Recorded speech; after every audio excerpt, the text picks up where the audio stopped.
the bonds of spiritual friendship. We gather with you before life's altar, the altar not made by human hands. Moreover, with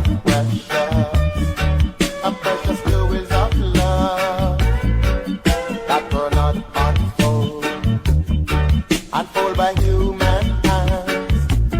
For they are sowing seeds of discontentment in their unstable society. They are planning for a war that will end all wars. And for that, no hero need a plan. And for that, no hero need a plan. So we got to be disciplined, because brothers, we are fighting a disciplined enemy. So we got